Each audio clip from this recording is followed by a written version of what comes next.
Hi YouTube, Coinpicker here. Last week I met up with a fellow coin collector I met off Craigslist, and we arranged to meet in order to trade coins, but just on a much larger scale as we live very close to one another.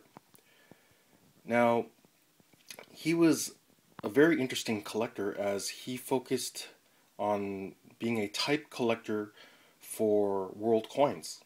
So he just wanted one of each design of different denominations of different countries spanning centuries. So it was a very equitable trade. He picked out what he was lacking through my duplicates, and um, I focused mainly on Asian, and he was lacking in Asian countries. So he picked out a little bit under $1,000 worth of coins, and I did the same, but I focused mainly on the silver world coins as I wanted to condense the value of my selection.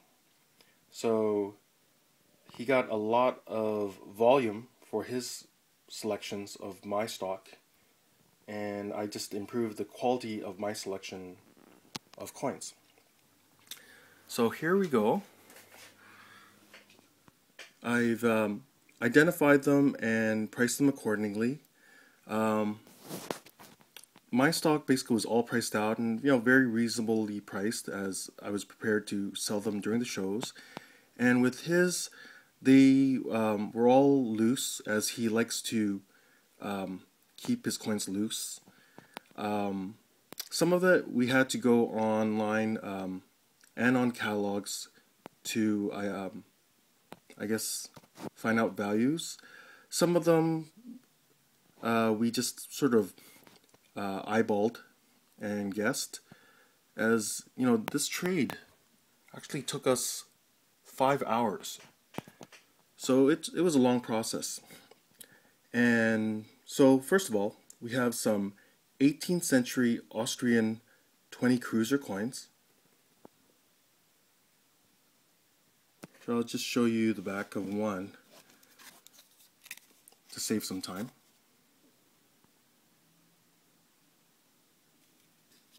Pretty nice coins.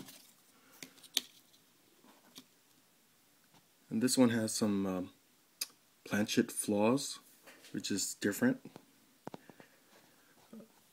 Now, I base these prices for the coin show on online catalogs, but when it comes to things that are just bullion value, I price it just a little bit over bullion value, probably $1 more. Mainly for the silver content. Now I'll just focus in on some special coins, like this $1/8 from the British West Indies. So these are colonial coins used throughout the British Empire. Pretty neat.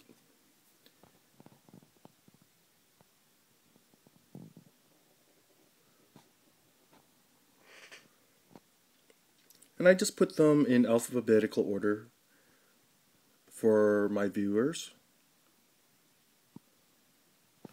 Now, they were not all silver coins. I mean, this one's from Ceylon, which is now called Sri Lanka, from 1815. It's a half stiver.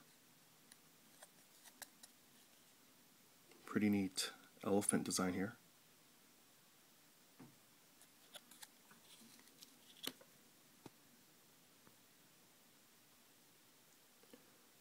So some of these trade values, when I was trading with my friend, some were a little bit low, some were just right, and some were a little bit over. But for the sake of a overall trade, it all evened out at the end.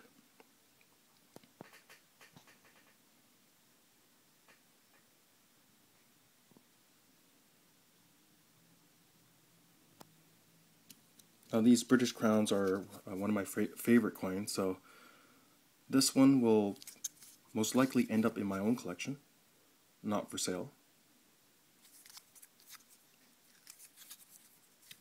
And this Guatemalan coin from 1895 is pretty neat because it has a die crash error, So when the dies came together, they actually struck each other before they made the coin, which imprinted the design from each die onto each other.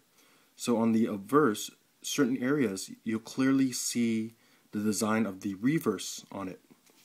And I guess it happened to many coins that were struck by those two pairs of dies.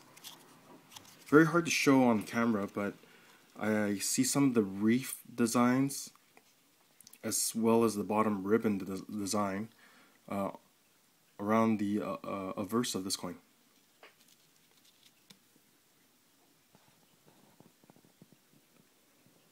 This Mexican 8 reals is very nice condition. There's so many different mints that produce their Mexican 8 reals. So the catalog lists so many different coins of the same year.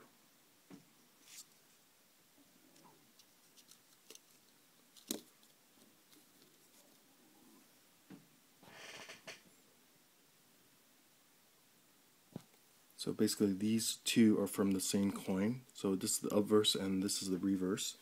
It's New Zealand's 1940 centennial.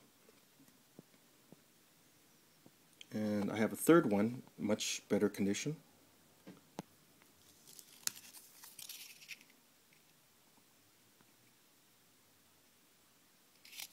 Beautiful coin. This one from Papua New Guinea, 1975, 5 kina. Nice proof. It's only 50% silver, but nice chunky coin. And we have some struck coinage from Poland.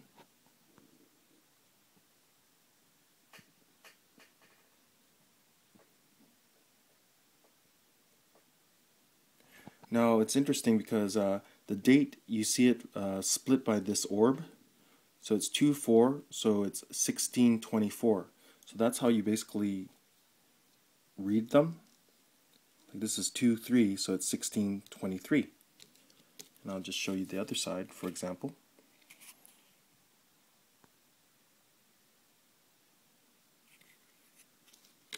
This is a 3 polker, or some people call it a 1 cruisers.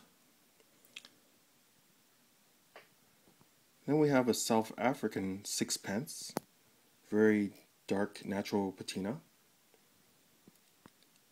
And this is the reverse of the coin, but for the next year, 1897.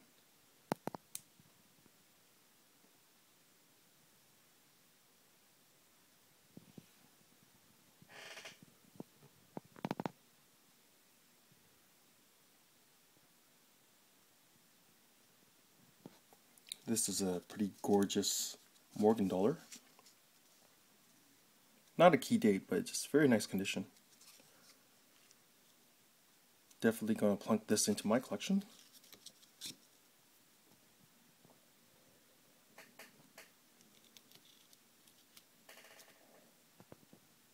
And then we have some silver hammered coins from Iranian Mongols. So this is from the 14th century, 2 dirhams.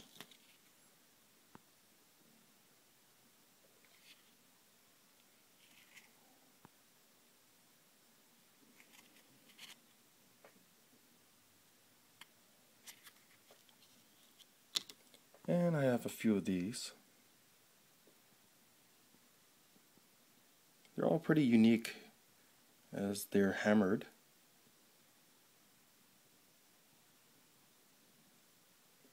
And this one's not identified. It's a little bit different. That'll be my new challenge, to identify this one. And to round off the deal, I also have some 80% silver Canadian dimes from the 60s. And there you have it. This is one of my biggest trades. Quality over quantity. Anyways, I hope you enjoyed this video. Please rate, comment, and subscribe. Coinpicker out.